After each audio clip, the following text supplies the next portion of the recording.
Bubba, what you cooking, man?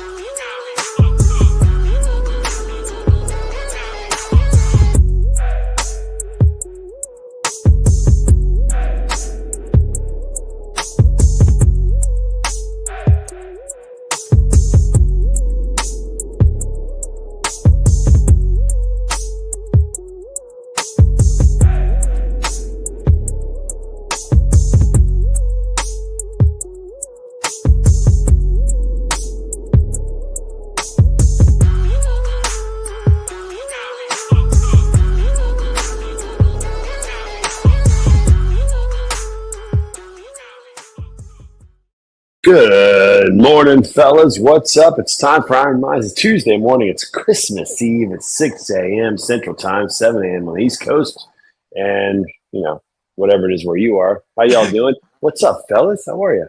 Just happy to be here, brother. Good morning, gentlemen. Merry Christmas Eve. Best time of the year. Both of you outside walking today, rucking today. Very nice. And it's not a holiday, but it's almost a holiday. And part of what we're going to talk about today is how to stay on track during the holidays. And I think this is just a big part of it, is still showing up.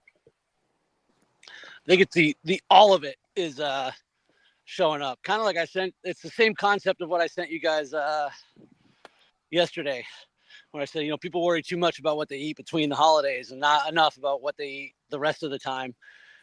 The holidays are 2 days. As a matter of fact, if you're like me, who's half Jewish, Hanukkah and Christmas are on the same day this year. So I got one less excuse. And you've got 8 days of celebrating. Well, there you go. Well, let's just face it. There's a lot to celebrate for. So, but that's it, man. Christmas is a Wednesday. All right. Yesterday was a Monday. Today is a Tuesday. Those are work days, workout days, get ahead days. And I'm not knocking people who take vacations during this time either. I think that's different. It's the people who are on the clock, who are kicking back. Those are the people we're talking to right now, that this is a work week and we need to get after it. There you go, right there. He said that yesterday. People are so worried about what they eat between Christmas and New Year. What matters is what they eat between New Year and Christmas. Yeah, when it comes to these times of years, when it comes to people I coach and people I talk to, whether it's at Orange Theory or the Slack group I'm in, I mean, a great thing that I've learned along the way, and what's great is you think of holidays as like your weekend, because if you want to win, like if it's when it comes to, if it's a weight loss journey, life journey, fitness journey, like my advice going into weekends is, you have to win your weekend. So this is something I kind of bring up on Fridays. So if you look at your week, the weekend is 33% of your week. And what you'll often hear a lot of times, and this from a personal training standpoint, is people will say like, oh, I'm really good Monday through Friday or Monday through Thursday. Like, I don't drink during the week, all this stuff. And then all of a sudden, good morning. Got another guy out there getting some. And then all of a sudden, they're like, I fall off on the weekends. And they'll go out drinking Friday, Saturday, Sunday. And then they're like, I don't know why, because you can't outrun a bad diet. And so how do you win your weekend? Well, it's simple. It doesn't mean you don't enjoy it. And again, that's the thing. They're like, oh, you need to be like so regimented, disciplined, all this stuff. And it's like, that's not really true. To win your weekend, you just still need to prioritize movement. When you wake up on a Saturday, get the movement in early, hit your protein goal early, make sure you're drinking enough water. And then for the rest of it, go out and enjoy it. But if you want to also set yourself up for success, if you know you're going out to eat, just read the menu first. All the menus are online. That's how you have to do. You have to have a plan going into the weekend. You got to do the same thing going in the holidays. Just a little thing. You don't need to overkill it. You don't need to kill yourself mentally. You just need to know, okay, whose house am I going over? What are they going to have? I'm going to get a 30-minute walk in early. I'm going to pound water early, because the more water you have, the more full you're going to feel. And then just set yourself up for success. Don't plan to fail. Yeah, that makes a ton of sense, dude. And especially around the holidays, like, this morning we got really nothing going on, but we're going to go over to our families today for for lunch, first of all. And, there's going to be plenty of protein there, and there's going to be a bunch of sugary things there. And I've followed this for a while. This is one little rule that I have, and that is when it comes to these family outings, I have a one plate rule. And that one plate rule I've had for years is I'm gonna eat one plate of food. I'm gonna put good protein on it, but I'm gonna put whatever I want on it. But it's one plate. I'm not going back for seconds. And just little stuff like that, allows me to enjoy it and not even really think about it. And then I just don't even, I don't even worry about going to get more food. I just have a plan of one plate, So one plate with a little protein, whatever else goes on, it goes on it, and we're good. I think. Don't think about it. Sorry, Michael. You said a key word a minute ago, which was plan, and that's Trey. You just brought up the same thing. You're like, you have a rule. You're anticipating your actions, and I'll tell you, the weekends as a diabetic ultra endurance athlete are really hard for me because Saturdays are long run days. So, instead of doing 5 or 6 miles, I'm out there doing like 15 or so, and so my body, the blood sugars, nothing knows how to react, and so I try to get ahead of that, because it could send me out in a spiral that could last for days. And that's not all that different than someone else who gets out of the routine on the weekend. And so when we talk about planning, let me tell you what I'm planning on doing tomorrow. Sleeping in, watching A Christmas Story, and eating whatever's around and being a lazy sloth to the best of my ability. But on Thursday morning, I already have my run planned. And it's about getting back at it. Enjoy the holiday. Try to set some things in so you don't set yourself too far back. We don't need to indulge. We don't need to punish ourselves. But having that plan of what I'm going to do next is also what gets me right out of that rut. So I'm not like a car trying to straighten back out again for weeks. Yep. I guarantee you, if you have a plan, even if you eat, too much sugar or some things that you maybe shouldn't have, but if you have a plan and you stick to that plan, you'll feel better about it than if you just go willy-nilly and try to figure it out, on the fly. And don't swing that pendulum too much to one side. This is very common in I'd say the personal training space. You don't want to get in the mentality of, again, using exercise as an excuse, but then also feeling as though because you ate, now you need to do X amount of exercise to work it off. Again, this is it's not a short timetable like that. When you think we have to be thinking about habits for life. If it's losing weight you're talking about a deficit over the course of weeks and months, not necessarily per day. So it doesn't matter what one day does. It matters what you do the following day, the day after that, because that's where it ends up becoming an issue. Is people let one day totally undo all the progress they've made. But when you cognitively sit down in the mirror and if you were to look in the mirror and say, well, that's it, I had one really bad day, that means for the rest of my life I'm just going to not try anymore. You wouldn't do that. You wouldn't do that at work. You wouldn't be like, man, I messed up at work. I guess that's it. I guess I should just quit. They should fire me. Start again next month. It's true though, because I was thinking, the mental state of how you treat yourself after, if you get into that self-loathing behavior, you start talking about, man, January 1st, I'm going to do something about this. Well, you're still laying around feeling bad about yourself, and the next thing you know, you're too discouraged to get up and do something about it anyway, because you. Right. Well, here's some negativity for weeks. Here's some little tips that people can do as well. So I know, obviously Christmas Day is a big football day. In fact, the entire week is a big football week with college football playoffs, all these things that are going on. One little rule to have is every time that there's a TV commercial, you're going to do 10 squats or 10 push-ups, or you're going to go walk around the house a couple times and then come back in. Whatever it is, just something really simple to do. And if you just say, I'm going to do this every time and make that a habit, man, that just gets you moving while you're enjoying the game, while you're resting or relaxing or doing whatever you're going to do. Just little stuff can make a big difference. I mean, go ahead, Mike. Yeah, I was going to say, that's why I really recommend to a lot of people to read David Goggins' book, Can't Hurt Me, because he kind of goes into that, about doing those little things. Because for the most part in this modern era, we work, everybody's got an unconventional schedule, especially in transportation. So if you're the guy in the airport doing push-ups, if you're the guy riding his bike to work, if you're the guy, like it takes doing, if you want to achieve greater things and go beyond like the measures of your normal skill scope, you have to be working. Like, we're not professional athletes. You have to find that time where you can, and especially for people who have families, like it may require sitting in a plank for a commercial break. It might require putting the Peloton in the living room and watching TV and like watching the football game while you do a Peloton. It's going to require you being the only. It talks about being the only one. It may require you being looked at, laughed at these unconventional times, doing moving your body when it doesn't seem normal. And there's nothing wrong with that. It's not strange. And if it's strange to the people around you, that you're not the problem. I mean, not for Right. nothing, but lazy on the couch is normal. And I'm using those words, but really a less than active lifestyle is the normal. And that's the unfortunate part, is trying to break people out of that. Yeah, like I tell you that my plan is stretching. So every time if there's a commercial break on a game that I'm watching this next week, I'm going to do some form of stretching, because right now what I've realized is that flexibility and mobility are really my main issues. In fact, if you're just watching what I'm doing right now, got this from Dr. Mark Manera, who's just helping with my shoulder mobility. But I don't know if you noticed this or not, but when I put my right shoulder up, my right arm, it doesn't go up as far as my left shoulder does. Left, I can go all the way up. My right's not quite able to go all the way, or it starts to hurt.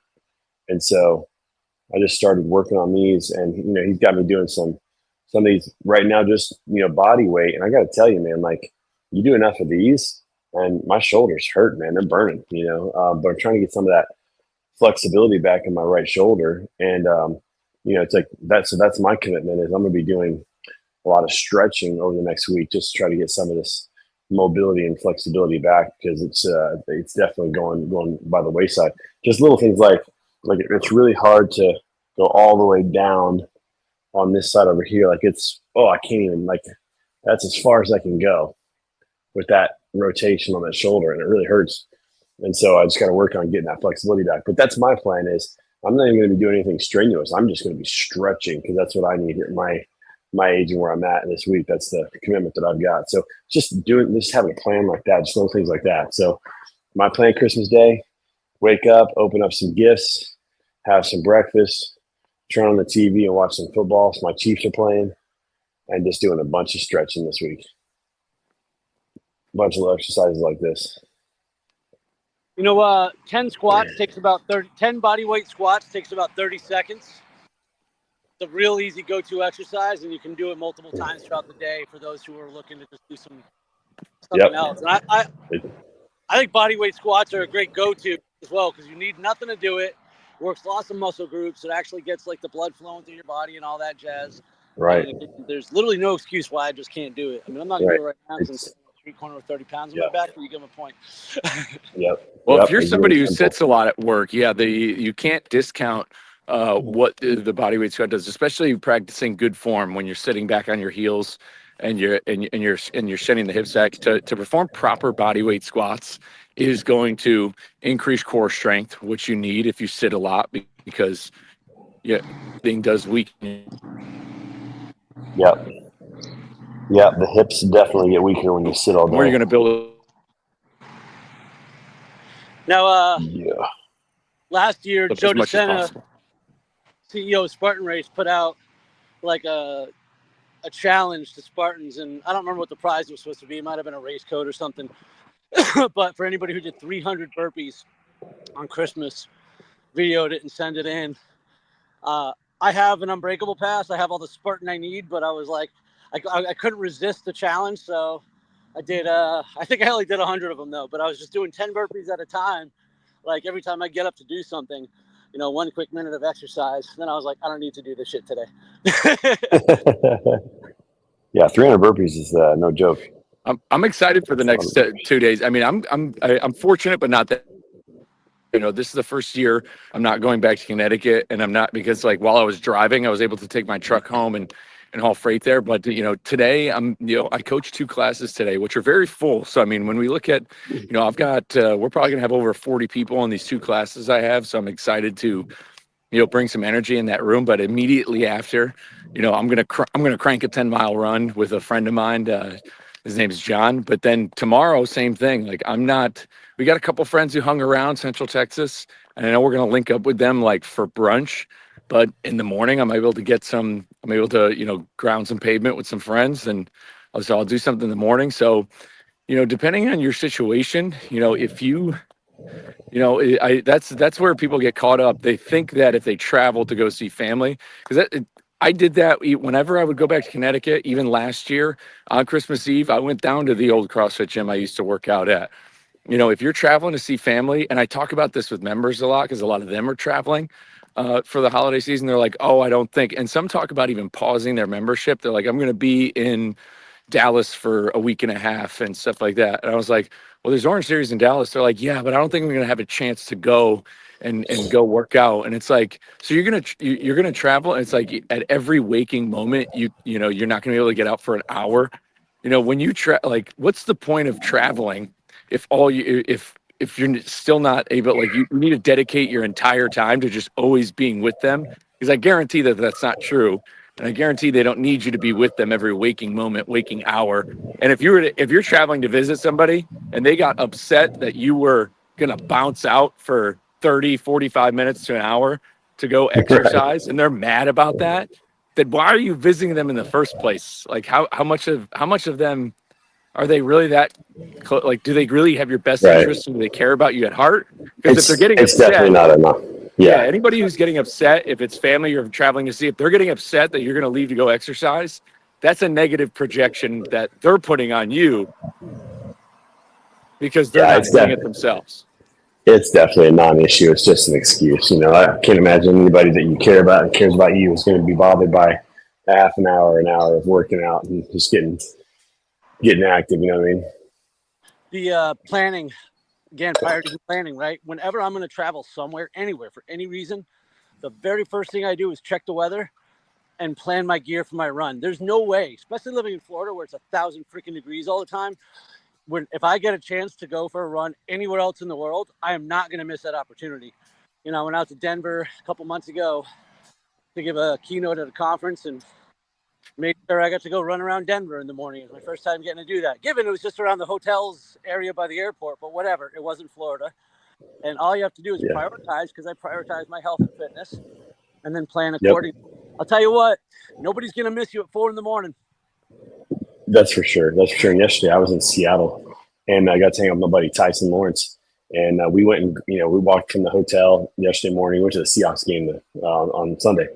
But yesterday we walked from the hotel. We go find a restaurant away from the hotel. We walked to it.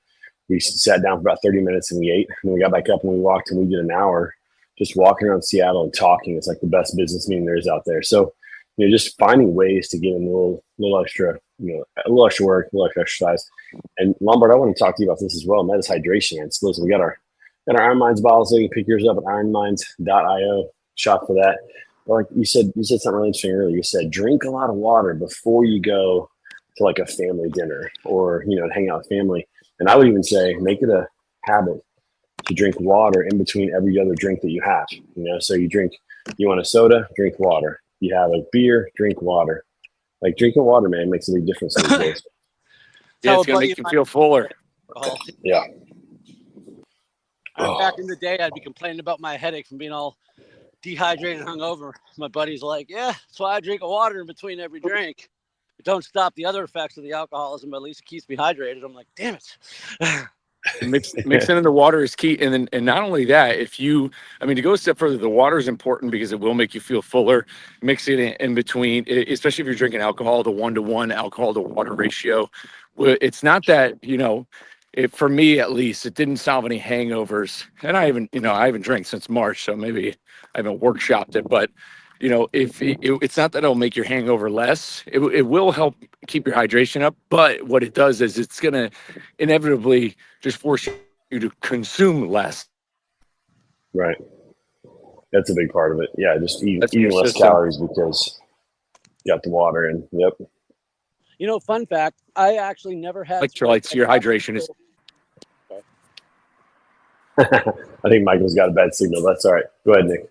I was just saying, fun fact, I actually never had spiked eggnog until the year before I stopped drinking. Oh, I don't know. I think, nice. I don't know, maybe Michael, you'll relate to this a little bit, but just growing up in New England, I don't know, it wasn't part of my thing. I always think of the Christmas, and this is literally how I try to plan to spend the day, is like, I want to pretend I'm snowed in, everything's closed, like it's dark the whole time. I don't know. I like just putting myself back there a little bit, like when you're a kid. At least when I was a kid, I wasn't drinking spiked eggnog. So Yep. Now, definitely, I'm the when it came to like Christmas time or Christmas Eve, if I was going to a Christmas party, I was the holiday box version of Miller High Life. Definitely it's definitely always what I've done. I've never had spiked eggnog myself. Yeah, I haven't either. I think it No takes some spiked eggnog here. because I'm an alcoholic, dude. I don't need a chaser. Give me the rum. Now, But you again, guys, glad you touched on hydration. Add the electrolytes in there. Get the sodium. The electrolytes are also going to make you more full, and it's going to have you feeling less fatigued by the end of the day. yeah. Now, are you guys a Christmas ham kind of family, or turkey, or something totally different, barbecue? Like, you guys have a traditional Christmas meal that you guys typically have? Yeah, Mike. Yeah, growing up, growing up Italian, and especially going over to my wife's family for Christmas. I mean, it's 7 fishes. It's the Dude, I it's heard about that. That sounds amazing. yeah, I read about that. it's bomb. I've got a client who's Italian, Fenice, Vin Carano, the Carano family, good people. And he was telling about this 7 fishes feast. And I was like, this sounds amazing. Like, it's tremendous. And I'd never even heard of it. 46 years. Never heard of this thing until this year. Are you going to do that in Texas, Lombard, or is he going to take the year off since you're not going home? Yeah, no, we're taking that off. I know a friend of ours. I think we got 2 friends of ours who are coming over tonight to our house, and then I think we're going someplace for brunch or somewhere. I wish we were, but I know that my wife made like a dessert, and then I think we're gonna rock some chicken parm. I think that's the move for tonight. Nice. Yeah, we don't got time for Very all that good. 7 fishes feast. That's an affair. Yeah, it seems like it's an all-day thing to get that in, but it sounded amazing. Well, Yeah, that's awesome. mine's an easy one. Also Italian. We order Illuminati's from Chicago and have it shipped in. Oh, nice. That's awesome. Today, When did you have to order that to get it in? I mean, they do this on the regular, so Yeah, just takes a couple days. I mean, I imagine like anything this time of year, want to give a little more buffer. But we go out to lunch with my wife's mother and sister today. Like, we do a kind of a late lunch Christmas thing, and then for our actual like Christmas dinner, it's Illuminati's or Giordano's. nice. But we've done Illuminati's the last couple of years. Yeah, Yeah, Nick, dude, you gave me a great idea. That might be my new tradition. I might have, because to this day, even being native New England, and I know Nick might not like this, but the best shrimp cocktail I've had, and I'm excited to go to Broker Carrier Summit to Ooh, yep. sneak away and go to St. Yep. Elmo's Steakhouse for that shrimp cocktail. Yep. I might start ordering that sauce, that cocktail sauce, and that might Dude, be my that stuff is go-to. fire. It's I've never We had just had it anything last quite week. better. We were there prepping the event and getting ready with the hotel, and we went there, of course, and had the shrimp cocktail. And our AV guy, Kyle McNaught, had never been there, so we had him fired up. And dude, that clears you out pretty quick. Oh, The it's horseradish in there is no joke. that is a key cheat code right there, that cocktail sauce. And I might just start having to order that. That might be my holiday signature. Yeah, it's incredible. It's amazing. So that's good stuff. Yeah, we're heading over to the in-laws for lunch today. Then we're going to church at 3:00 for the Christmas Eve service, which is something we always do. And I think that's a good thing too, is to really center around the season, the reason for the season, and why we're here, why we're doing it. So it's going to be great. And then again, like I said, tomorrow's just going to be a nice, relaxing, fun day. Might even be doing a puzzle tomorrow. We love to do puzzles around here, so Nice. maybe a puzzle thrown in there. It's always a good way. Great. Yeah, I know we're going at 5:30 tonight too to service in our town. Nice. That's good. That's awesome. Oh, good stuff. So this is crazy. So Mark has me doing this exercise with just body weight right now. No weights yet. Just doing this, and I'm doing it in the morning and I'm doing it at night now. So Nick, kind of following your path of stretching a little bit more often, and it's amazing how just doing this, just taking the time to do something as simple as this, just kind of gets my shoulders fired up for the day. And really, it's been helping a lot with the range of motion and the pain, just by getting this movement in here in the morning. And again, it's super simple. It's just, man, it's so often that we just think, well, this isn't going to do anything. One day is not going to make a difference. And it's probably true. But, 7 days will make a difference. 30 days will make a difference in just doing these simple things. And it's all about, and again, it's just getting your stacking days. Back. Yeah, it takes time. Yeah. Yep, just stacking days, because it's like golf is a big thing for me. I love playing golf. It's my favorite sport. By the way, if you play golf out there, got another life hack for you, and that is try to walk every other round. If you're out there, try to walk at least every other round. Or if you're riding with friends, or if you're at a course that you can't walk, always let the other person drive the cart, because then you can walk from your fairway shot to the green. You can get more walking in if you're not driving the cart. So my hack is I never drive anymore. I always ride. And then I hit a good shot on the green. I grab my putter and I walk to the green. So golf's a big part of my life. And right now I can't swing a golf club without pain. So my thought is when March rolls around and it reaches 60 degrees and I want to go play golf, I want to go play golf pain free. But I have to do the work now to get ready for that. It's just not going to happen overnight. I'm glad you mentioned that, because I was actually thinking about something because I'm still dealing with stupid injuries. And as I'm rucking this morning, I'm like, well, at least I can do this. And I think about a lot of times I hear people say how they do an activity now because they had to give up the activity they did because of some sort of nagging injury. And they basically just moved on to something else. But the thing is, if you don't address the dysfunction will grow and will catch up to you in the new venture. So, regardless if you give Tiger a run for his money or not, you got a lot of years ahead of you that you're going to need that shoulder for. So it's a good thing you're advertising, activity. Right. I was just thinking about this the other day. We were somewhere and there was some. There we go. What's up, Josh? Good to see you, my friend. We were. What was I saying? Oh, we were around some little kids, and I picked one of them up, and I felt the soreness of picking up a kid in my arms, and I thought, man, that's going to be my grandkid in the next 10 years. And if I don't take care of myself now, and it hurts to pick up my grandkids, that's not going to be any fun. I'm going to want to pick up my grandkid, and I'm going to do it pain-free. That old Super Bowl commercial from a couple of years ago with the old guy doing like kettlebell squats or trying to lift up. Yes. That was such a great commercial.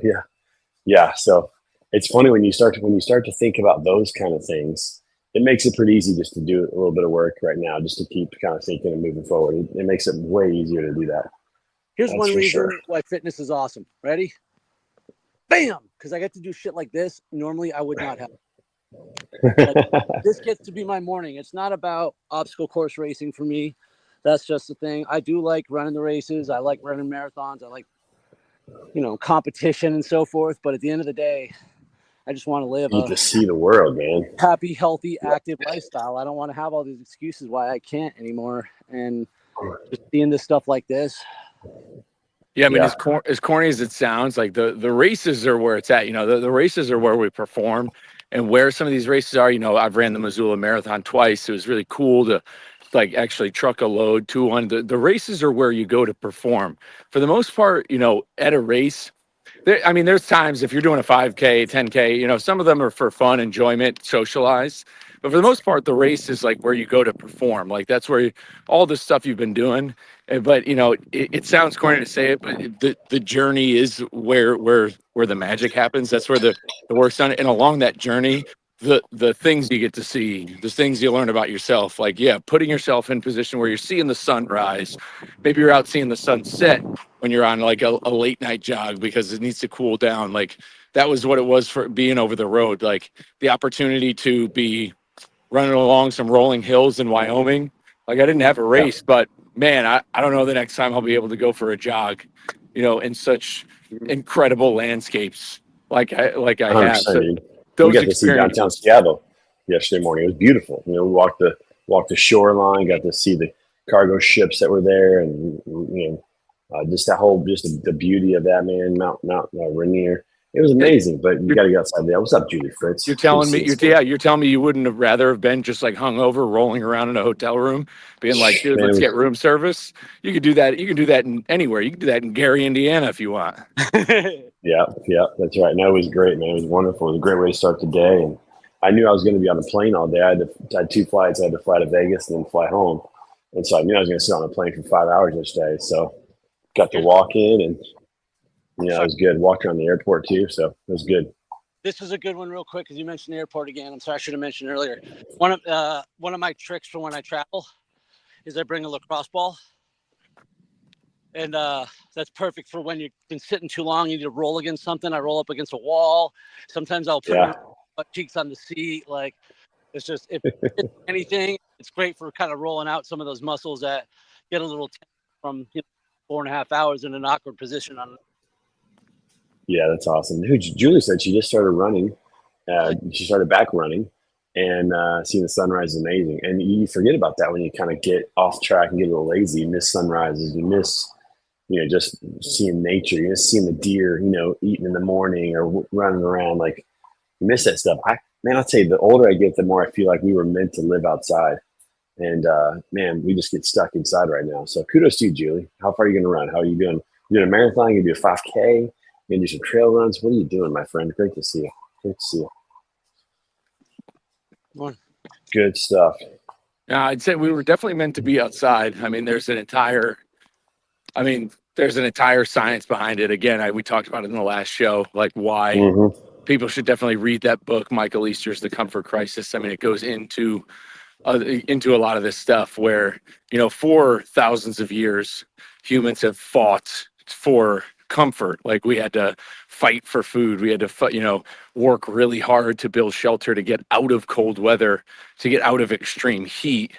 And essentially now, I mean, you don't need to be in the elements. You don't need to be in the extreme cold. Like, our time in the extreme cold and our time in extreme heat is very limited, unless you're obviously working a job like, you're doing road work and, I-35 in Texas during the summer. But for the most part, I mean, our time periods in, like, even people in Chicago, like, people in Chicago today are living far different than the people in Chicago in, 1824.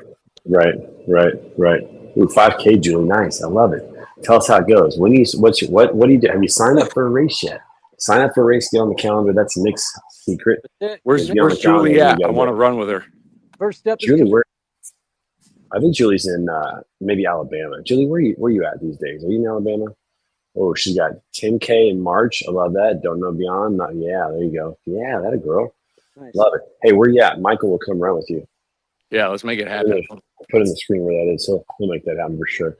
But man, it's just these little things, So for everybody out there, listen, hey, enjoy the holidays. Enjoy your Christmas. Have a great time. Again, start thinking about your tribe. If you don't have a tribe yet, if you don't have a running club, Julie, that's for you. Yeah, Julie's in Birmingham. That's right. So you can make a little trip over there. Michael Lombard, run a little 10K with Julie. That'd be awesome. Super distant, bro. Let's both go up there. Dude, that'd be fun. That'd be great. So Julie, just let us know. Follow Michael and Nick on LinkedIn and DM them what you're going to be doing, and they'll definitely do that.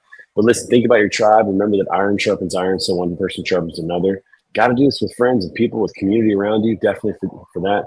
And until then, folks, have a wonderful Christmas, wonderful holiday. We'll see you next week. It's New Year's Eve. We're still going to be here, so make sure you come back and join us. We'll see you guys soon. Peace out, everybody. Merry Christmas.